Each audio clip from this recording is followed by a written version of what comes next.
एक बार फिर से हमारे उद्धारकर्ता यीशु मसीह में होकर, पवित्र आत्मा में होकर स्वर्गीय पिता को हृदय से धन्यवाद देते हैं कि उसने फिर से आज का अवसर दिया कि हम दोनों भाई अमन और उनका बेटा हर्ष, हम तीनों मिल कर के परमेश्वर की इस बड़ी योजना को लोगों तक हम पहुंचा सकें।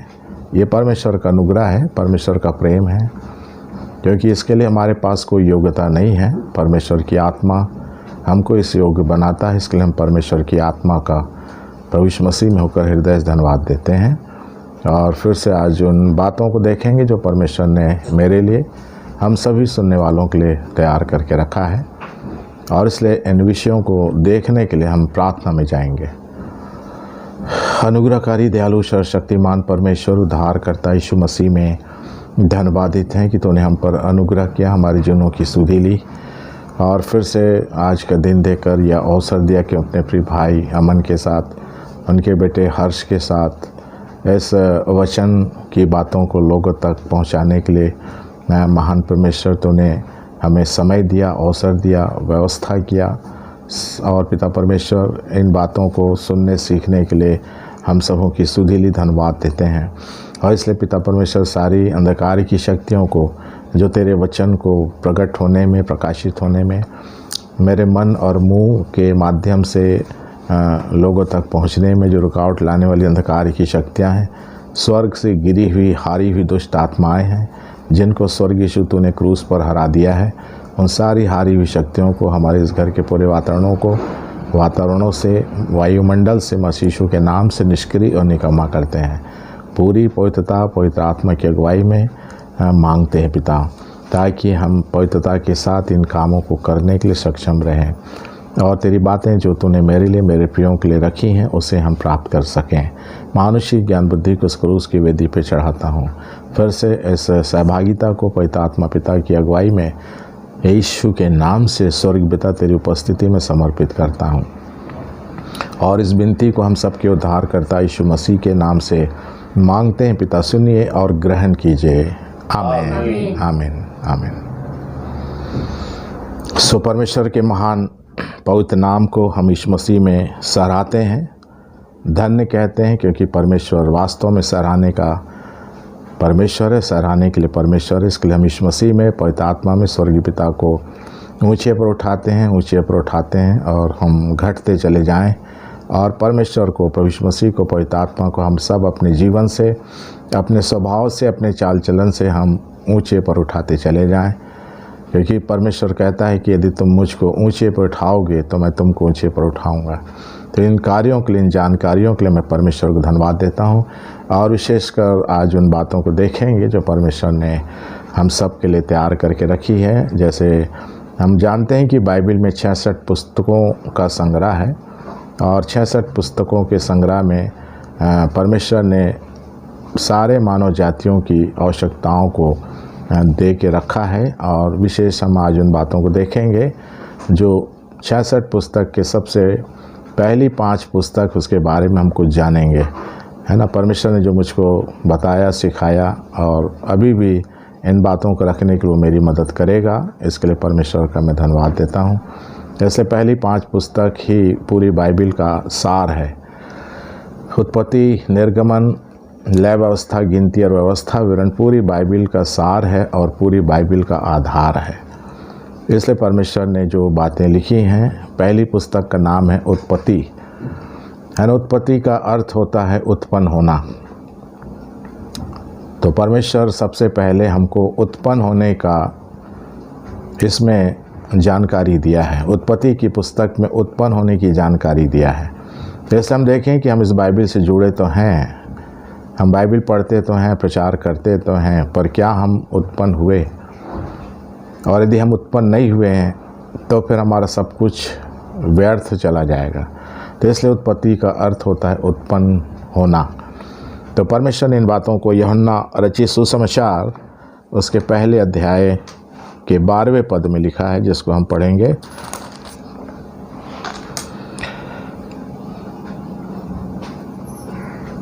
तेरहवें पद में, यूहन्ना रचित सुसमाचार पहला का 13, वे न तो लहू से, न शरीर की इच्छा से, न मनुष्य की इच्छा से परंतु परमेश्वर से उत्पन्न हुए हैं। एक मनुष्य का शारीरिक जीवन होता है, शारीरिक जन्म होता है, वो लहू से होता है, शरीर की इच्छा से होता है, मनुष्य की इच्छा से होता है। एक मनुष्य जो जन्म लेता है, माँ के गर्भ में जाता है, तो पिता के लहू से और पिता के वचन बीज से और माता पिता की इच्छा से, तो ये एक जन्म हो गया, जिसको मनुष्य परमेश्वर का वचन कहता है कि लहू से शरीर की इच्छा और मनुष्य की इच्छा से एक मनुष्य का शारीरिक जीवन का जन्म होता है। और इस शारीरिक जीवन का जन्म लेकर हम इस पृथ्वी के सफ़र को हम तय करते हैं और एक दिन हम उसको अंत भी करते हैं। परंतु परमेश्वर कहता है कि इसी शारीरिक जीवन में रहते हुए हमको परमेश्वर के वचन से उत्पन्न होना है। परमेश्वर के वचन से यदि मैं और आप या कोई उत्पन्न नहीं हुए हैं, तो फिर उसके लिए दूसरी मृत्यु तैयार है। माता पिता की इच्छा से, लहू से हम उत्पन्न होते हैं, उसका अंत शारीरिक मृत्यु है। परंतु परमेश्वर के वचन से उत्पन्न होंगे, उसका अंत अनंत जीवन है। क्योंकि शारीरिक माता पिता के बीज में, लहू में अनंत जीवन नहीं है, उसमें अनंत मृत्यु है। ऐसे परमेश्वर ने इस चीज़ को चेंज करने के लिए सारी चीज़ों की व्यवस्था की कि मनुष्य को परमेश्वर के वचन के द्वारा उत्पन्न करके उनको अनंत जीवन का वारिस बनाया जाए।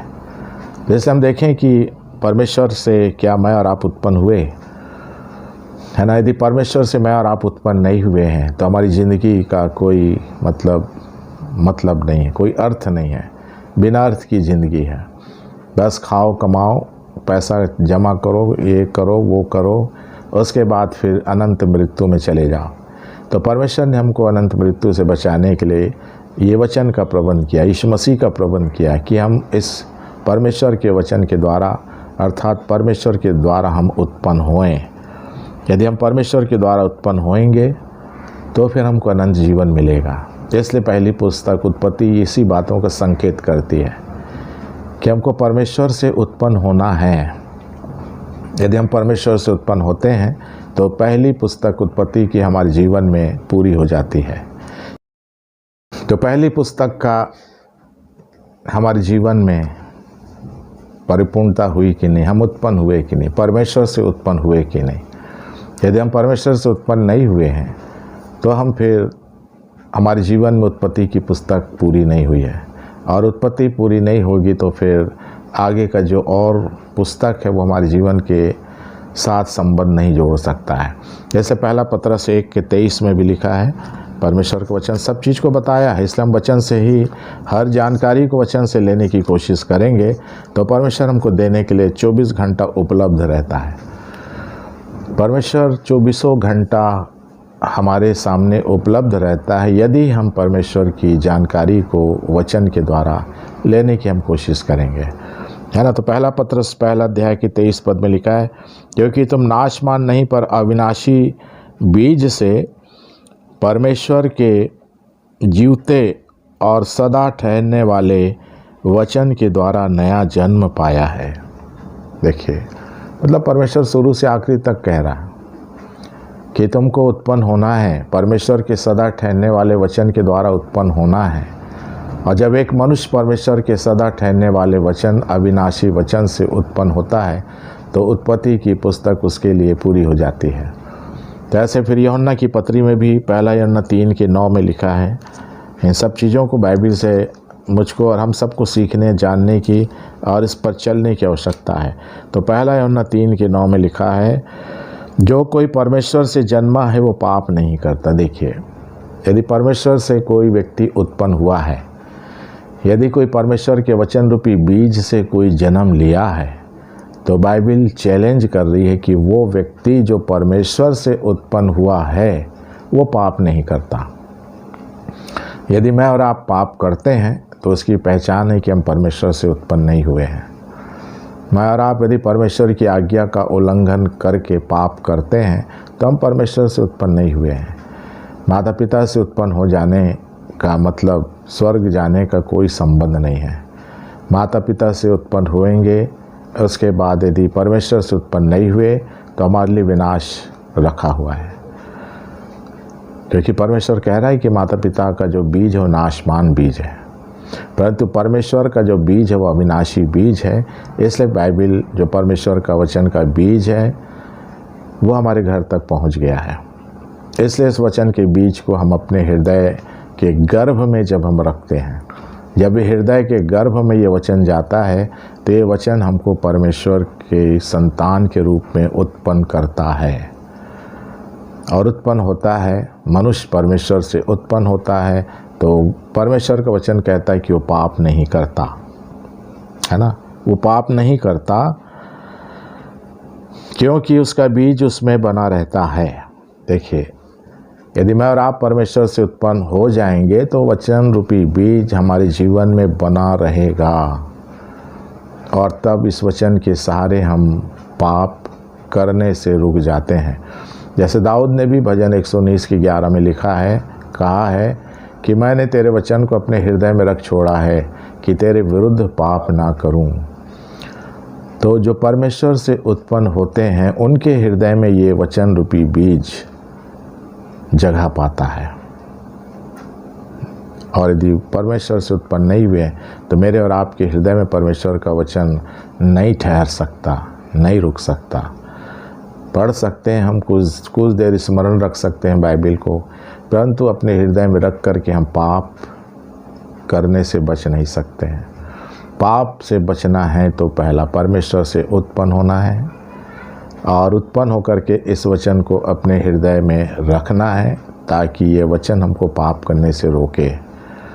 ये वचन ही है जो मनुष्य को पाप करने से रोक सकता है, क्योंकि मनुष्य के पास पाप को रोकने की शक्ति नहीं है। पाप को रोकने की किसी भी जाति समुदाय के बीच में शक्ति नहीं है। पाप को कोई जाति आज तक नहीं रोक पाई है। इसलिए पाप को रोकने के लिए ही प्रभु यीशु मसीह को देह धारण होना पड़ा, और पाप को रोकने के लिए उसने अपने वचन को हम तक पहुंचाया है। ये वचन से मुझको और आपको नया जन्म लेना है, परमेश्वर की संतान के रूप में उत्पन्न होना है। तब उसके बाद ही वचन मेरे और आपके हृदय में वास करेगा और ये हमको पाप करने से रोकेगा। पाप करने से कोई किसी को नहीं रोक सकता है, या खुद मनुष्य अपने आप को पाप करने से नहीं रोक सकता। पाप का मतलब होता है परमेश्वर की आज्ञा का उल्लंघन करना ही पाप है। यदि मैं और आप या कोई परमेश्वर की आज्ञा का उल्लंघन करते हैं तो हम पाप करते हैं, है ना। तो यदि परमेश्वर के आज्ञा को उल्लंघन से बचना है तो हमको फिर इस वचन के सहारे जन्म लेना है और इस वचन के सहारे पाप से बचना है। तो यदि मेरा और आपका उत्पन्न परमेश्वर के वचन से होना तय हो गया है या हो चुके हैं तो उत्पत्ति की पुस्तक पूरी हो चुकी है। फिर दूसरी पुस्तक है निर्गमन। पहली पुस्तक उत्पत्ति की पुस्तक यदि पूरी हो चुकी है, उत्पत्ति के वचन के अनुसार मैं और आप उत्पन्न ले चुके हैं परमेश्वर के बीज के द्वारा, परमेश्वर के वचन के द्वारा यदि मैं और आप जन्म ले चुके हैं तो हम परमेश्वर की संतान होने का अधिकार पाते हैं। और परमेश्वर की संतान कभी भी पाप नहीं कर सकता, है ना। आदम की संतान पाप कर सकती है। इस पृथ्वी पर या तो मनुष्य आदम की संतान बन के जीता है या तो परमेश्वर की संतान। तो आदम की संतान पाप करेगा, चाहे वो हिंदू में पैदा हो आदम की संतान, चाहे ईसाई में पैदा हो, वो पाप करेगा। परंतु परमेश्वर से उत्पन्न होने के बाद फिर परमेश्वर की संतान पाप नहीं कर सकता, पाप नहीं कर सकता, ऐसे करके बाइबिल में लिखा है। फिर दूसरी पुस्तक है निर्गमन। निर्गमन का अर्थ होता है निकलना, है ना। निर्गमन का अर्थ होता है निकलना। यदि हम परमेश्वर के वचन के बीज से उत्पन्न हो चुके हैं तो फिर परमेश्वर कहता है कि हमको फिर निकलना है।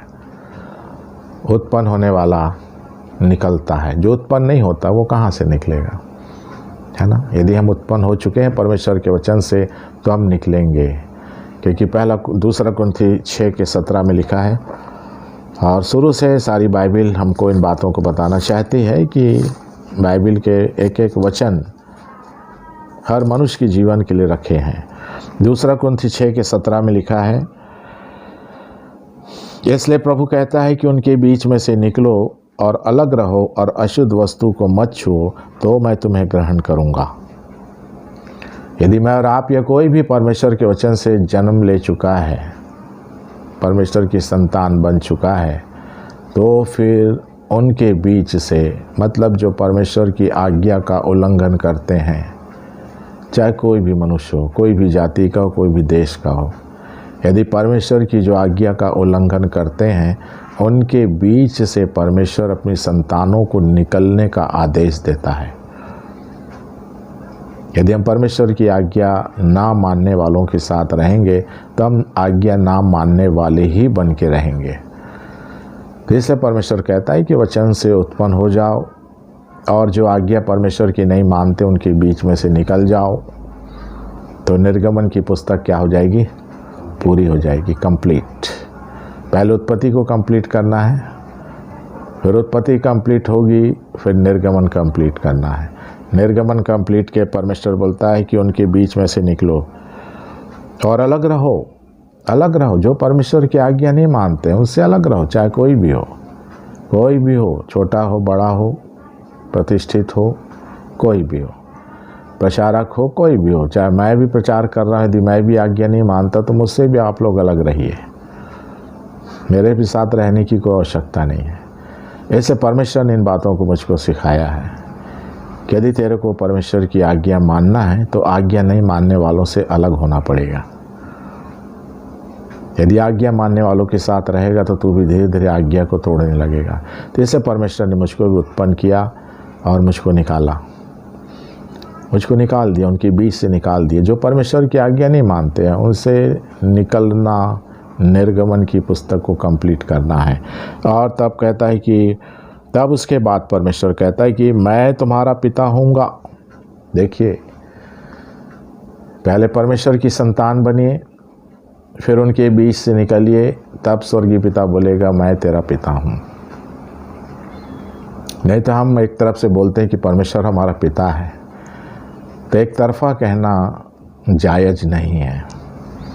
मैं कहूँ कि स्वर्गीय पिता मेरा पिता है, तो भाई पिता तो बीज के द्वारा जन्म लेने वाले व्यक्ति के ही संतान कहलाएंगे ना।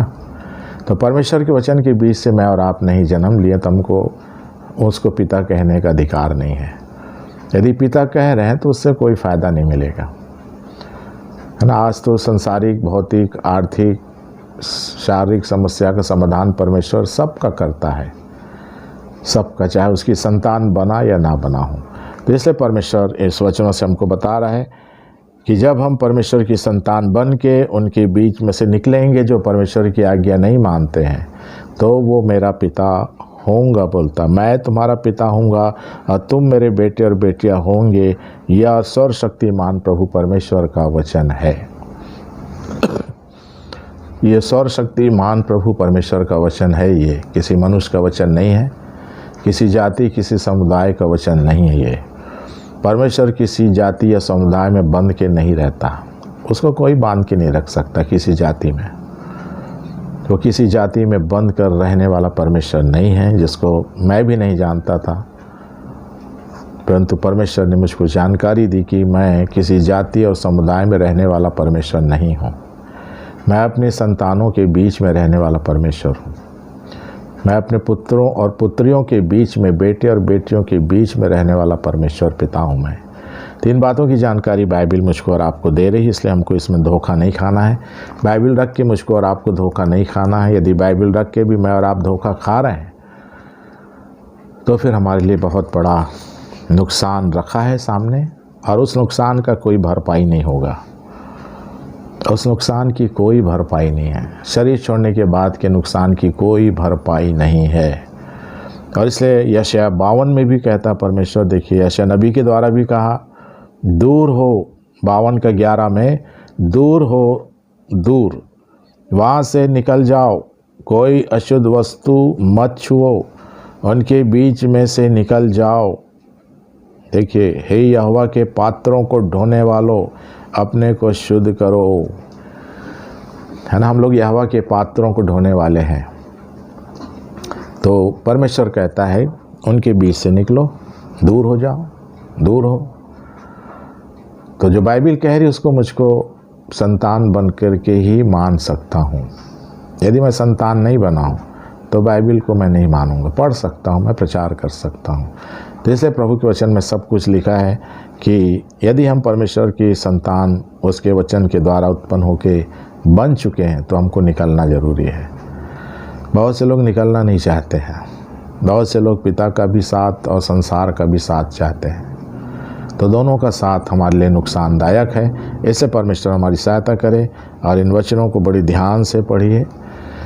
बाइबिल को ध्यान से पढ़ना पड़ता है, तब बाइबिल परमेश्वर की आत्मा के द्वारा हमको समझाई जाती है। तो दूसरी पुस्तक निर्गमन कंप्लीट हुई है आप लोगों की, तो बहुत अच्छी बात है। परमेश्वर आप लोग को आशीष दे। यदि नहीं हुई है, यदि उत्पत्ति कंप्लीट नहीं हुई तो निर्गमन नहीं होगा, है ना। तो कंप्लीट करना है। पहली पुस्तक, दूसरी पुस्तक, तीसरी पुस्तक, चौथी पुस्तक और पांचवी पुस्तक। एक हाथ में कितनी उंगलियां हैं? 5 है। तो इससे परमेश्वर हर चीज़ का कॉम्बिनेशन को बताना चाहता है कि परमेश्वर कहता है कि अपने जीवन में बाइबिल को प्राप्त कर लिए हो, यीशु मसीह को प्राप्त कर लिए हो, पर परमेश्वर से उत्पन्न होना नहीं चाहते हो, उनके बीच में से निकलना नहीं चाहते हो, तो ये काम नहीं हुआ है प्रियो। तो तीसरी पुस्तक है लय व्यवस्था। तीसरी पुस्तक है बाइबिल में लय व्यवस्था।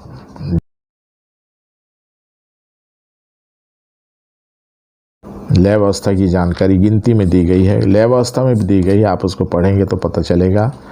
गिनती की पुस्तक 1 अध्याय उसका 4 पद, 2 से 4 पढ़ूंगा। इस्राएलियों की सारी मंडली के कुलों और पितरों के घरानों के अनुसार एक एक पुरुषों की गिनती नाम ले लेकर करना, और जितने इस्राएली 20 वर्ष व उससे अधिक अवस्था के हों और जो शुद्ध करने के योग्य हों, उन सबों को उनके दलों में दलों के अनुसार, और तू हारून को भी गिन लेना कहता है। तब से देखिए यहाँ पर परमेश्वर कह रहा है कि इन बातों को आज हम ध्यान में रखेंगे तो परमेश्वर का वचन हमको सब कुछ बताने के लिए उपलब्ध है ना। और परमेश्वर के वचन को यदि हम समझना चाहेंगे तो हम समझ सकते हैं। तो इसलिए परमेश्वर इन बातों को कह रहा है कि जब हम निकलेंगे तो परमेश्वर के घराने में हमारी गिनती हो जाएगी, है ना। परमेश्वर के घराने में हमारी क्या होगी? गिनती होगी। और निकलेंगे तो लेवी बनेंगे। निकलेंगे तो क्या बनेंगे? लेवी। और निकले नहीं हैं तो लेवी नहीं है, क्योंकि लेवियों के विषय में परमेश्वर ने कहा है, लेवियों के विषय में परमेश्वर ने कहा है 17 पद में लिखा है, और वह उसके पंखों के बीच से फाड़े पर अलग अलग न करे।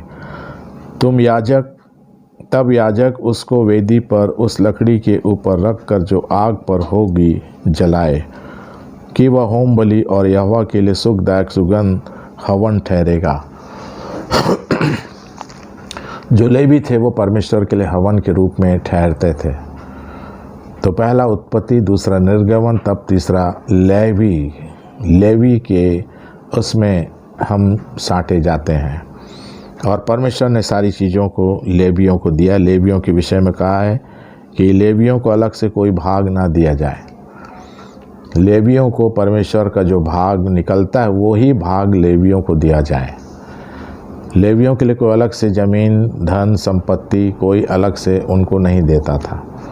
जो लोग परमेश्वर के भाग में ज़मीन, सोना, चांदी, रुपए, पैसे देते थे, वो सब लेवियों के लिए इकट्ठा होता था।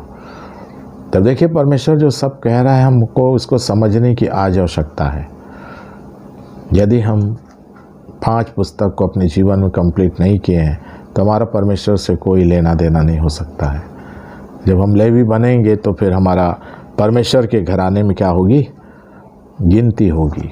तब परमेश्वर के घराने में गिनती होती है ना, जिसको इफिसी की पुस्तक में लिखा है। इफिसियों की पुस्तक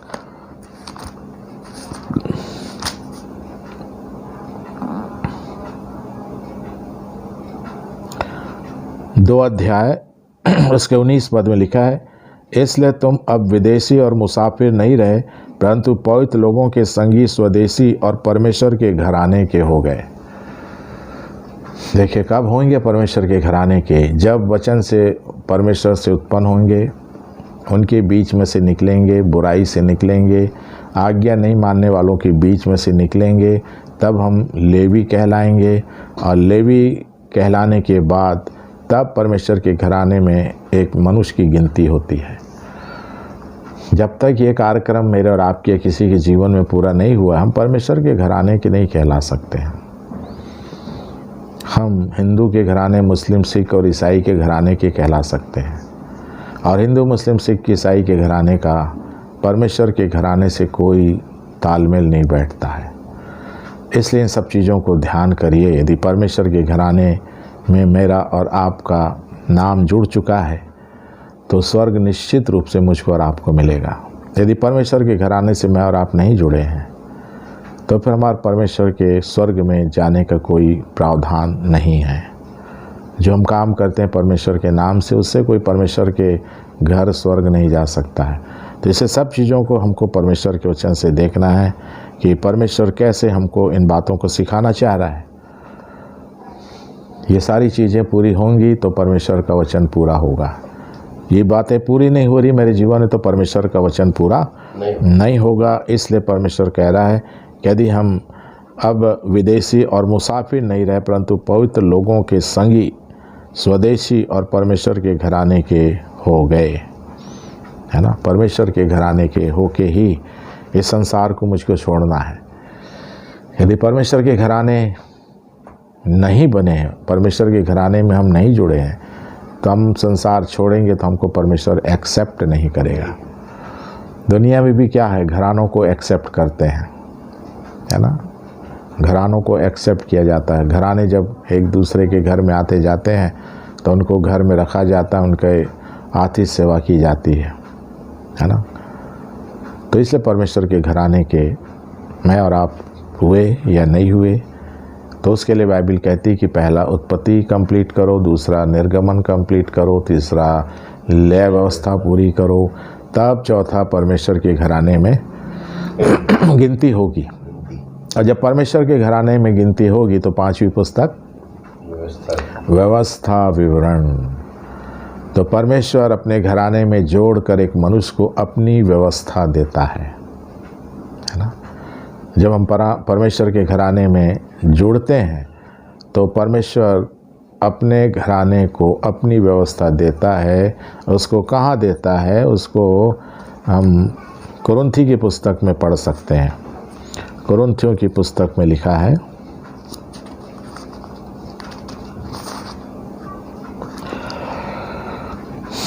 दूसरा कुरिन्थी 3 अध्याय में लिखा है, यह प्रकट है कि तुम मसीह की पत्री हो, जिसको हमने सेवकों के नाई लिखा, और जो स्याही से नहीं परंतु जीवते परमेश्वर के आत्मा से, पत्थर की पटियाओं पर नहीं परंतु हृदय की मांस रूपी पटिया पर लिखी है। परमेश्वर के घराने के अंदर पत्थर का हृदय नहीं रहता है। परमेश्वर के घराने के अंदर मांस का हृदय डाला जाता है परमेश्वर के द्वारा।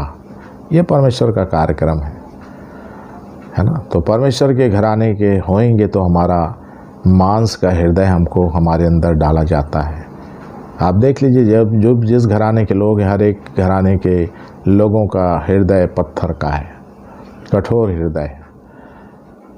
तो आदम के संतान बन के रहेंगे तो हमारा हृदय कठोर रहेगा, पत्थर रहेगा। जब हम परमेश्वर के घराने के बनेंगे तो परमेश्वर कहता है कि हमको फिर मांस का हृदय देगा, और मांस के हृदय में तब परमेश्वर अपनी व्यवस्था को लिखेगा जो मत्ती 5 और 6 और 7 अध्याय में दी गई है। मत्ती 5 अध्याय, 6 अध्याय, 7 पद की पूरी, 7 अध्याय की, तीनों अध्याय की पूरी व्यवस्था मनुष्य के मांस के हृदय की पटिया पर परमेश्वर लिखता है। तब वो व्यक्ति परमेश्वर की व्यवस्था का पालन करता है। आज मनुष्य व्यवस्था की जानने वाले तो हैं, पर मानने वाले कितने हैं? हैं मानने वाले, ऐसी नहीं है, पर हैं, पर कितने हैं? बहुत थोड़े। इसलिए उनमें मेरा नाम, मेरा नंबर है कि नहीं। तो परमेश्वर की व्यवस्था को वही मानेगा जो परमेश्वर से उत्पन्न हो जाता है, और जहाँ से निकलने के लिए परमेश्वर कहता है निकल जाता है। लेवी की मुहर लग जाती है, परमेश्वर के घराने में गिनती उसकी हो जाती है, तब परमेश्वर उसके मांस के हृदय में अपनी व्यवस्था को लिखता है। फिर वो व्यक्ति बिना बोले वो परमेश्वर की व्यवस्था पर चलता है। हृदय पे जब तक परमेश्वर की व्यवस्था जो यीशु मसीह के द्वारा मत्ती 5 और 6 और 7 अध्याय में दी है, वो जब तक मेरे और आपके मांस के हृदय में लिखा नहीं जाएगा पवित्र आत्मा के द्वारा, तब तक मैं और आप मत्ती 5, 6, 7 अध्याय की व्यवस्था के अनुसार नहीं चल सकते। जानकारी रख सकते हैं, बाइबिल याद कर सकते हैं, पर बाइबिल के अनुसार चल नहीं सकते हैं। बाइबिल के अनुसार वही चलेगा जो परमेश्वर के संतान बनेगा, जो परमेश्वर के घराने में जुड़ जाएगा, जिनके हृदय को परमेश्वर मांस का हृदय बना के दे देगा। तो इन सब कार्यों के लिए परमेश्वर मुझको और आपको कितना मौका देगा हम नहीं जानते हैं। ये 5 पुस्तक को कंप्लीट करने के लिए और कितना समय मुझको और आपको मिलेगा, ये मैं और आप नहीं जानते हैं। इसे समय रहते हुए जो काम पहले करना है उसको मुझको और आप सबों को पहले करना पड़ेगा। तो पहले के काम को हमने पेंडिंग कर दिया है ना। पहला का काम पहला करना है, जो काम पहले है उसको पहले करना है। उत्पन्न होने का काम पहला है, निकलने का काम दूसरा है, लेवी की मुहर लगाना तीसरा है, परमेश्वर के घराने में गिनती होना चौथा है, और परमेश्वर की व्यवस्था को अपने मांस के हृदय में पवित्र आत्मा के द्वारा लिखाकर उसको मानना पांचवा है। ये 5 बातें परमेश्वर वचन से हमको सिखाना चाहता है। 5 पुस्तक को कंप्लीट कर लीजिए, आप परमेश्वर के घराने के हो जाएंगे। 5 पुस्तक को कंप्लीट कर लीजिए, आप परमेश्वर की व्यवस्था को बिना बोले मानेंगे। आपको बोलना नहीं पड़ेगा, मेरे को बोलना नहीं पड़ेगा, है ना। बोला क्यों जाता है? क्योंकि हम नहीं मानते हैं, है ना। किसी काम के लिए बार बार क्यों कहा जाता है? क्योंकि उस काम को किया नहीं गया। जो काम को कर लिया जाता है उसके लिए फिर बोला नहीं जाता है। इसलिए कामों को यदि मैंने और आपने नहीं किया है प्रियो, तो आज समय है, मौका है कि ये बाइबिल की पहली 5 पुस्तक को अपने और अपने परिवार के लिए कंप्लीट करा लीजिए, और उसके बाद फिर दूसरे के लिए भी इस बातों की चिंता करिए, प्रार्थना करिए कि जैसे आपके जीवन में पहले बाइबिल की 5 पुस्तक कंप्लीट हो गई है, तो आप दूसरे के लिए भी इसका आप ध्यान रखेंगे। जैसे इन कार्यों के लिए परमेश्वर ने हम सबको मौका दिया है। ये काम सबका है। जो परमेश्वर की संतान बनते हैं उनके लिए ये काम है। बाइबिल परमेश्वर की संतानों के लिए है, और बाइबिल परमेश्वर की संतानों को प्रचार करने के लिए दी गई है। परमेश्वर की संतान बन के आप परमेश्वर के वचन का प्रचार करेंगे, ज़रूर लोग परमेश्वर की ओर फिरेंगे। हम परमेश्वर की संतान बनते नहीं हैं और प्रचार करते हैं या बाइबिल पढ़ते हैं, तो हम कहाँ किसी को परमेश्वर के पास ला सकते हैं। तो इन कार्यों के लिए यदि आपको परमेश्वर ने समय दिया, मुझको समय दिया, तो इन कामों को हम पूरा करें। मैंने इस काम को पूरा किया है ना। 5वीं पुस्तक मेरे जीवन में चल रही है। 5वीं पुस्तक तब तक चलेगी जब तक मैं इस पृथ्वी पे रहूँगा। पहली पुस्तक हो गई मेरे जीवन में, मैं परमेश्वर से उत्पन्न हो गया, मैं निकल गया जहाँ से परमेश्वर मुझको निकलने के लिए कहा था, मैं निकल गया। अब्राहम से शुरू करिए, अब्राहम को ही परमेश्वर बोलता है निकल, है ना। अपने बाप पिता जन्मभूमि और अपने देश को छोड़ के निकल जा। अब्राहम निकल गया। तो आप उत्पत्ति से लेकर प्रकाशित वाक्य तक चले जाइए, परमेश्वर निकलने का संदेश दे रहा है। पर हम निकलना नहीं चाहते। क्यों? क्योंकि हम उत्पन्न नहीं हुए। आप उत्पन्न हो जाएंगे परमेश्वर के वचन से, आपको बोलना नहीं पड़ेगा निकल करके, आप ऑटोमेटिक निकल जाएंगे, ऑटोमेटिक। मैं जब परमेश्वर के वचन से उत्पन्न हुआ तो मेरे को किसी ने नहीं बोला कि इस बुराई से अलग हो जा, कि बुरे लोगों से अलग हो जा, ऐसे मेरे को कोई नहीं बोला। परमेश्वर की संतानों में ये ज्ञान परमेश्वर की ओर से मिलता है। तो इस इन कार्यों को करना चाहते हैं, परमेश्वर की राज्य में जाना चाहते हैं, तो पहली 5 पुस्तक को पहले कंप्लीट करिए, फिर आगे बढ़िए, है ना। फिर आगे बढ़िए, यहोशू में बढ़िए, न्यायों में बढ़िए, आगे पूरे प्रकाशित वाक्य तक बढ़िए। 5 पुस्तक की शुरुआत आगे की 61 पुस्तकों को पूरी करती है। 5 पुस्तक शुरू नहीं हुई तो 61 पुस्तक भी शुरू नहीं हो सकती। तो इन कार्यों की शुरुआत आप लोगों ने किया है, तो उसमें आप लोगों को परमेश्वर सफलता दे, और जिन्होंने नहीं किया है वो परमेश्वर की दया में इन कार्यों को प्रारंभ करें। सो परमेश्वर इन कार्यों के लिए मेरी हम सब की मदद करे। चलिए आप सबों को एक बार फिर से प्रभु यीशु मसीह में प्रेम नमस्कार और एक छोटी सी प्रार्थना करूंगा। अनुग्रहकारी दयालु परमेश्वर उद्धारकर्ता यीशु मसीह में धन्यवादित है, तो ने हम पर अनुग्रह किया, हमारी सुधीली फिर से इस समय को दिया कि मेरे भाई अमन के साथ, बेटे हर्ष के साथ इस वचन की बातों को पवित्र आत्मा की अगुवाई में रखने के लिए तूने मेरी अगुवाई की। जो भी बातें रखी हैं पिता वो मेरे जीवन में कार्यकारी हो रही है, और 5वीं पुस्तक मेरे जीवन में लागू है। और पिता परमेश्वर इस 5वीं पुस्तक के साथ मुझको प्रकाशित वाक्य तक सारे वचनों को मेरे जीवन में लागू करने के लिए ज्ञान बुद्धि उत्तम स्वास्थ्य तंदुरुस्ती देना। मेरे सुनने वाले भाई और बहनों को भी इन वचनों को जो सुनेंगे पिता उनको भी इन बातों की समझ ज्ञान और बुद्धि से परिपूर्ण करना, उनकी आँखों के छिलकों को गिराना, उनके बंधन को खोलना पिता, ताकि हर एक विश्वास करने वाले पहली बाइबल की 5 पुस्तक को अपने जीवन में कंप्लीट करें, पूरी करें, ताकि आगे पूरे प्रकाशित वाक्य तक पहुंच करके वे तेरे स्वर्गीय धाम में प्रवेश करें। सो तूने हम सबों की प्रार्थनाओं को सुना पिता, मैं धन्यवाद देता हूं। सारे वचन जो मैंने मेरे प्रियों के साथ सुने हैं, ये वचन मेरे जीवन को आशीषित करे, मेरे सुनने वाले भाई और बहनों को, बेटे बेटियों को आशीषित करे। सो इस विनती को हम सबके उद्धार करता यीशु मसीह के नाम से मांगते पिता, सुनिए और ग्रहण करें। आमीन।